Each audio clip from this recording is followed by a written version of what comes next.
Hey, what is up guys? It's your boy Speed here, and today we're going to be looking at Offlane Spiritbreaker. I'm sure you've at least seen this hero a couple times in your pubs, or definitely in the recent TI matches, and personally in my pubs, this hero is first phase picked or banned like every single game. And I think there's two main reasons for this. Number one, it's stupid fun, like really fun, especially when you hit your mid-game timing, and on top of that, it's just really good. So without further ado, if you want to learn some Offlane Spiritbreaker and have some of the most fun you've ever had in Dota, then yeah, you should keep watching and let's get into it. Alright, before we get into the main part of the video, I do want to let you guys know that I'm not only posting videos here on YouTube, I also frequently post videos on the website. If you don't know what I'm talking about, almost every single day I'm posting a new video to the Game League website. We're going to teach you guys in depth about how to get to the next level. So if you want to become absolutely broken, click the link down below and sign up. Alright, so in the laning stage, there's a couple of different item builds you can go. I've seen wand triple branches, I've seen this build, this like windlace into phase boots. Basically, there's different opinions on what to go. If it's a really good wand lane, I recommend going wand. Otherwise, his item build is fine. Now, the reason why Windlace can be good in a lane like this is, well, I think his idea is that he needs to find people that are isolated and go on them, or just ignore them altogether. Right, because Luna Furion is actually a very difficult lane. One of the problems with Spiritbreaker is at level 1, you don't really have a spell. Your Q, if you skill it, doesn't do damage, and your bash is just a percentage-based bash. You can't secure creeps with it, and so the early laning stage can be a little rough. Thankfully, you have a high HP pool and okay armor, as well as good base damage, and that helps out, right? That makes it pretty tolerable, but for the most part, you're going to be pulling creep aggro, just wanting to avoid as much right clicks as possible, and wait for that level 2 timing where you can actually start to apply pressure. Now in this clip here, the Luna got really low because she chased the Phoenix. However, in most situations, this will not be the case. But if it is the case, then what you want to do is just, well, get really aggressive at level 2. You don't have to overcommit. In fact, I think he should have backed off here. Once you know that you're not going to get the kill, just try to chill. I guess if he got a bash, he would have killed her. Try not to overcommit because your hero will get punished on the way out. Right, especially against these double range lanes, you will get punished on the way out. So try to just use charge pretty casually, unless you're certain you're gonna get the kill. And now, even though this lane, in my opinion, is extremely favored for the Prophet and the Luna, because they overextended a couple of times and had some pretty bad decision making, eventually Jabs will see that the Furion is overextended and charge him. And this is best case scenario. You don't really want to have to charge people that you're going to push towards their tower. However, being able to charge them and bump them to the side or bump them back towards your base is the best way to get kills on this hero and is what you should look for. The main time this is going to happen is if you get off a side pull, and honestly, side pulls are brutally important for this hero. So either do it yourself or ask your support to side pull, because if the support contests it, you get the kill. And if they don't contest it and whatever, the side pull goes off, then you get the lane back on a hero that doesn't really want to interact too much in the early levels, at least for the most part. And so yeah, the side pull is super key if you can get it. Also, the Lotus is really nice, as the Phoenix will eventually give it to him, just because the hero definitely has some sustain issues, which is typically why you'll see a stick in this build, or a magic wand.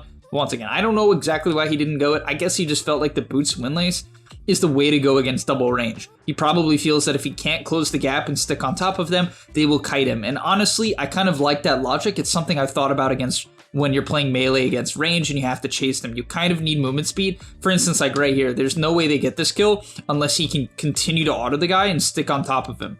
Also, another good thing you can do is when you get low, you can TP back to base. He actually does it here. You'll see he's in base. He just, well, TP'd back, and then you fully heal and you charge back to your lane. It's incredibly efficient and a great way to make sure you don't just feed away a random kill. Now, this will be the last clip I look at for the laning stage, but basically the hero has a lot of kill potential if you attack move. That's the key thing here. In between every single attack, you want to move forward. You see how he hits and then moves forward. You do not want to hit and then let Dota move your character. Dota will make you stand in place and cause you to lose out on many valuable auto attacks. Hit and move, hit and move, hit and move. You'll see it here. Hit, move, hit, move, hit, move. Phase boots, bash, it does like 100 damage. Charge, hit, move, and eventually he gets another kill on the Furion. Now, once you get towards the mid game, there's a couple of main things you can do to be efficient or at least have high impact. In terms of having high impact, I would say the most common play for literal impact, like killing people, is going to be through charging the mid lane when they contest a rune, especially if the rune, let's say they contest a rune that is close to you, this one, that's a great charge. However, if you're just farming, what you want to do is try to drag camps together and then farm them. Also, by the way, in terms of items, you want raindrops for mana. For your neutral item, you want Fairy's Trinket, that's the best one in terms of damage with charge. And then outside of Fairy's Fairy's Trinket, the Faded Brooch is alright as well because it gives you movement speed. Your charge damage, your bash damage is based on your movement speed. Fairy's Trinket just works because it amps spell amp as a whole, so yeah, as I was saying, for the most part, what you want to do is push in the wave, and then after that, you want to drag camps together. So the main way you do this is you want to walk up, you want to typically click Bulldoze, then click Phase Boots, and then charge. However, you want to prep all the creeps first. Until you can one-shot creep waves, you don't just want to charge the wave, you will miss CS, and that's just inefficient, it's trash.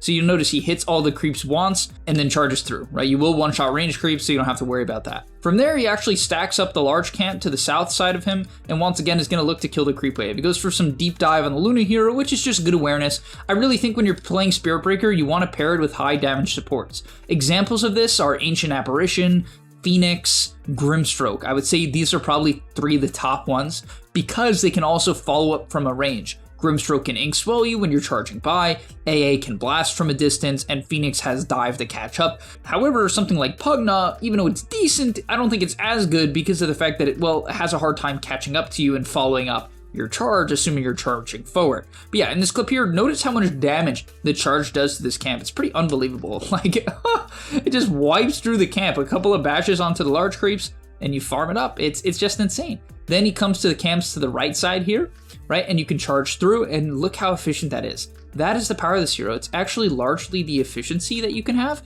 rather than necessarily the kill potential and the roaming potential. You'll see as he goes back to base here to once again heal up, instead of looking immediately for a kill because there was none, he charges this large camp, and as I said, it's just really efficient. You wipe through the camps incredibly quickly. Also then, he uses a charge to finish off the camp and charge the enemy Furion at the same time. Like, look at that. Damn, that's efficiency as they get the kill. That's efficiency right there. Finishes the camp and kills off the support. Incredible map awareness, then charges onto mid, finds a Primal Beast, kills him off, and now he's going to move back to the bot side of the map, charges the wave. I mean, this is an early game of hell. He's 1,000 net worth ahead of a Luna, which is one of the fastest farming heroes in Dota. Almost no hero keeps up with her. Then he's going to kill the Furion, who tried to contest the Wisdom Rune. I mean, it's just really, really wonderful. And now from here, what you're going to do is you're going to buy Octarine Core. You're also going to skip your level 10 talent. Notice how he's skilling Bulldoze over his level 10 talent. And you're going to continue to farm up the bottom side of the map, primarily waiting for your Octarine Core. Obviously, if there's opportunities for kills and people are overextending, there's no reason not to show up. Your hero's pretty strong at this point of the game, but you do want to continue to farm up that Octarine and drag camps together. And now at this point, with 3 points in Bulldoze, and as long as his phase boots are active, he will actually kill off the melee creeps in one go, and that's really awesome. Unfortunately, flag bearers are really annoying, but whatever, right? You can kill off these creeps extremely quick as he actually looks to join a fight here. And another cool thing about Spirit Breaker is the camps you want to farm are right next to the portal. And so you can hit the portal and then immediately go gank the enemy offlaner, or obviously take a team fight if that's what's happening, as he hits a great charge here. Good decision to ulti the Luna. This is the highest priority kill here, no doubt, so of course you want to prioritize getting that. And then it's an easy chase onto both the supports as they finish off the Prophet. Unfortunately gets outplayed by Witch Doctor a little bit there and the Primal Beast, but still a great fight overall. And now at this point with the Octarine Core, guys, you wouldn't really have too much mana problems. He also has Gossamer's Cape, just take movement speed. Vambrace, Gossamer's Cape, and Fairy's Trinket tend to be some of the best items. I would say Vambrace and Fairy's Trinket are number 1 and number 2 though, as Spell Amp will just kind of really help make that charge extremely powerful. From there, what you want to do is just really farm a lot, guys, okay? People are going to get this wrong. They're going to just fight all the time because, well, you can, and fights happen in pubs all the time. But unless the fight is good, you should be just wiping through every wave, every single wave that comes down one of the lanes. Honestly, if it's a pub, sometimes 2 of the lanes. You just one-shot waves at this point, right outside of flag bearers. And then you can move over to the top camps if nothing's happening. He does see the enemy invading their triangle, as somehow Phoenix gets called, but oh, great charge on a 3. Lets him get his egg off.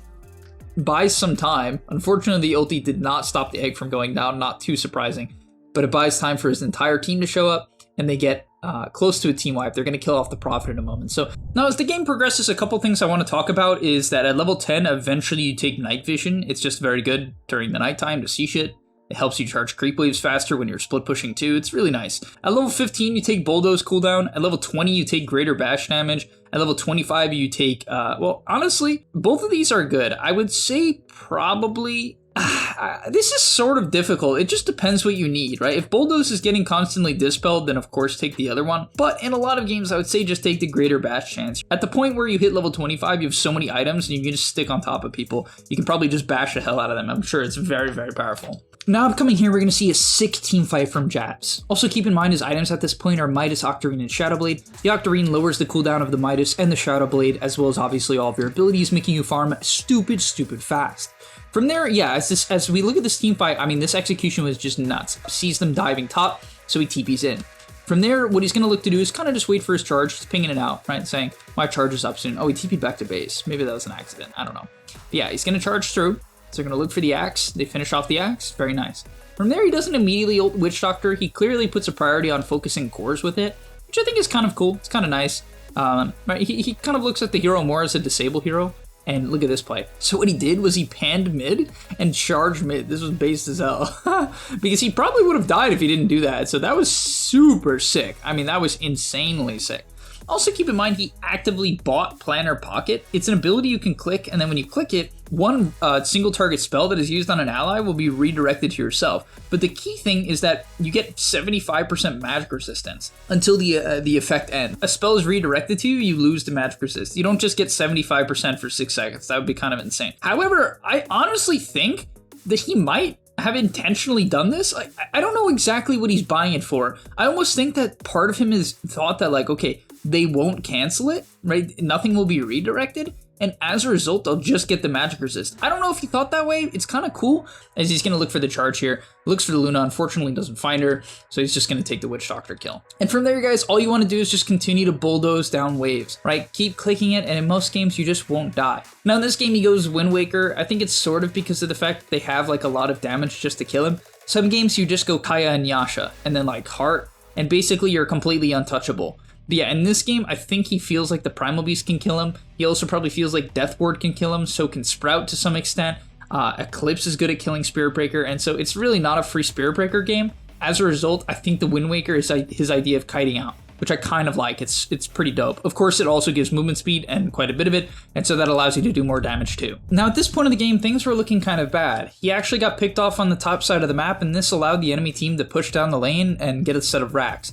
As I mentioned, it's not a free game for his hero, and yeah, the split pushing is a little bit difficult and did cost his team a racks here, so you have to be a tad careful. But if your matchups are good, guys, you should be literally just infinitely farming and completely ignoring the enemy team. There are many games where this is the case, and you should be aware of it. Even though he ends up choking a little bit and losing a racks for his team to some extent, what he does in this next team fight is extremely good, so let's talk about it. So okay, the key thing about initiation, remember guys, is follow-up. This charge here has no follow-up. He hits 3 heroes, which is really funny, but there's no follow-up. He ends up getting gone on, which seemed pretty suspect, but the Wind Waker takes effect here. It allows him to kite out in a situation where maybe he would otherwise die. I will also say he probably could have just bought a BKB, which most people do, but I guess the Wind Waker is kind of like a lower cooldown BKB in a lot of ways. It's way more expensive, so I'm sort of on the fence about it, but it certainly is powerful on the timing. I will definitely give him that. Yeah, he's able to kite out here.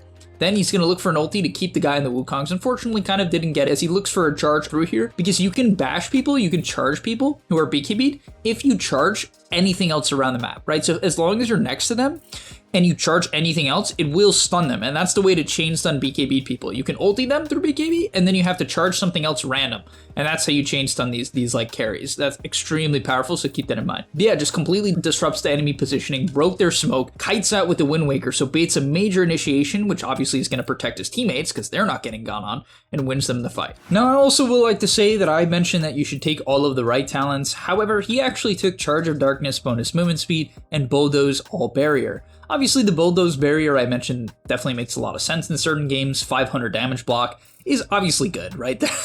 It's pretty easy to understand why it's good. It just keeps you alive. And then at level 20, the Charge of Darkness bonus movement speed, the reason why I find it a bit surprising is because of the fact that the greater bash damage amps your ulti damage, and it eventually amps your right-click damage, but that's assuming you take the greater bash chance, right? If you're bashing them a ton with the bash chance at 25, then I would imagine you want the level 20 bash damage. And so yeah, I would either take both of the left to be a bit more mobile and hard to kill, or both of the right, and that's what I think makes the most sense. And now finally, to end off the game, as he picks up a Linken's, the reason why Linken's can be good in the late game, guys, over something like Heart, is to block Nullifier, right? People don't understand this, but you need to block Nullifier if you're going an item build like this, because it stops your Wind Waker and it breaks your Bulldoze, it dispels your Bulldoze. So you kind of need, unless you have a BKB, a Linken's at some point. He could once again go BKB, but he really just didn't want it. I mean, to be fair, it's like, Nah, it's not a bad beat. It's a fine BKB game. I don't know exactly why he doesn't buy it. He just wanted to go more of like a, I don't know, a balanced build, I guess. But either way, yeah, huge teamfight breakout here. Starts off on the Axe, charge on a 3 heroes, super disruptive. Gonna go on to the Witch Doctor. He does kite out, which tends to be what you want to do. You don't want to get stuck in all of just the random nukes. But yeah, teamfight over, huge egg, huge Sunray, bashes up the Luna, and that's gonna be the game. But yeah, this build is just insanely fun, guys. The amount of farm potential you have, the amount of impact potential you can have is just unbelievable. It's easily one of the fastest farming heroes in Dota, up there with like Dazzle offlane and Beastmaster offlane. And so yeah, it's just a blast. And I'll see you guys in the next one. Peace! And that's all, but remember, before you leave, come on, before you tune out, subscribe to the Game Leap website where we are going to help you get to the next rank. If you're stuck, click the link down below, and I'm out. Peace!